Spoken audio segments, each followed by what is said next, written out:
السلام علیکم ورحمۃ اللہ وبرکاتہ۔ دوستو، آج کی اس ویڈیو میں ہم تجارت کی برکتیں سماعت فرمائیں گے۔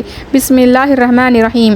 اسلام نے تجارت کی بابرکت پیشے کو پاکیزہ اور صاف ستھرا رکھنے کے لیے چند ضوابط مقرر کیے ہیں اور یوں تاجرین کو تلقین کی ہے کہ وہ ان ضوابط کی پابندی کرے، ورنہ یہ بابرکت پیشہ جس پر ثواب آخرت کا وعدہ بھی ہے، ان کے لیے حرام رزق کا ذریعہ اور آخرت میں رسوائی کا موجب بنے گا۔ ان اسلامی ضوابط میں سے چند اہم یہ ہے۔ نمبر 1، عقیدہ اور اخلاق۔ اسلام نے اپنے قوانین تجارت کی بنیاد عقیدہ اور اخلاق پر رکھی ہے۔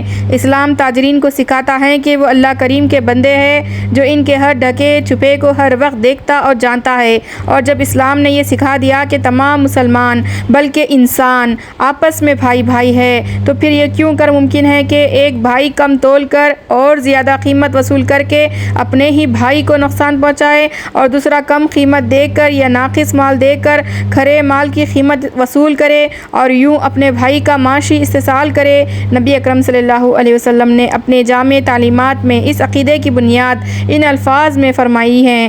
ترجمہ ہے، تم میں سے کوئی شخص اس وقت تک ایماندار نہیں ہو سکتا جب تک وہ اپنے مسلمان بھائی کے لیے وہی پسند کرے جو اپنے لیے پسند کرتا ہے۔ اسلام چاہتا ہے کہ تجارت پیشہ افراد اخلاق حسنہ سے متصف ہو، اور وہ اخلاق حسنہ ہیں صدق و امانت، دیانت، معاملات کی صفائی، اور اگر معاملے طے کرنے میں کبھی تکرار تک نوبت پہنچ جائے تو نرم گفتگو اور عزت نفس کا دامن ہاتھ سے نہ چھوڑے۔ نبی کریم صلی اللہ علیہ وسلم نے ان اوصاف سے متصف تاجرین کے لیے دعا کی ہے۔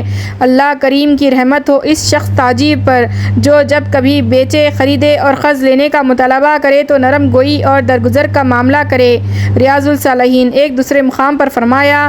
ترجمہ ہے، کیا تمہیں اس شخص کے بارے میں نہ بتا دوں جو آگ پر حرام اور آگ اس پر حرام کر دی گئی ہیں، ہر ایک نرم پہلو والا، جو جب بیچے، جب خریدے اور جب مطالبہ کرے تو آسانی کا معاملہ کرے۔ بخاری شریف میں ایک جگہ اس خوشخبری کو دوسرے انداز میں دہرایا گیا ہے جس کا ترجمہ ہے، میں اس کا حق ادا کرنے میں تم سے زیادہ ہوں، میرے بندے سے درگزر کرو جیسے یہ دنیا میں درگزر سے کام لیا کرتا تھا۔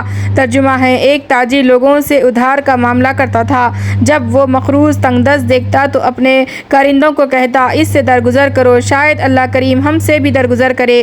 اللہ کریم نے اس سے درگزر فرما دیا۔ یہاں اس عقیدے کی برکات دکھائی جا رہی ہے جس میں بتایا گیا ہے کہ جو مخلوق خدا سے درگزر کرے گا، اللہ کریم اس سے درگزر فرمائیں گے۔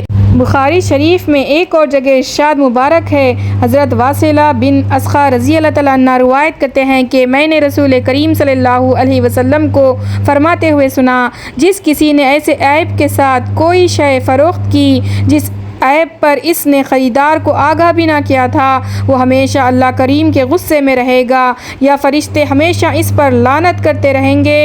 ابن ماجہ اس ارشاد مبارک میں ان بدقسمت تاجروں کے لیے درس عبارت ہے جو ناقص مال دے کر خالص کی قیمت وصول کرتے ہیں، اپنے اس انسان دشمن حرکت کو اپنی ہوشیاری سمجھتے ہیں اور خوش ہوتے ہیں کہ وہ اپنے بھائی انسان کو دھوکہ دے کر اور چند کھوٹے سکے کما کر خود اور اپنی اولاد کو حرام کھلا رہے ہیں۔ اسی طرح ایک دن نبی کریم صلی اللہ علیہ وسلم بازار کی طرف نکلے تو لوگوں کی طرف دیکھا کہ خرید و فروخت میں مشغول تھے۔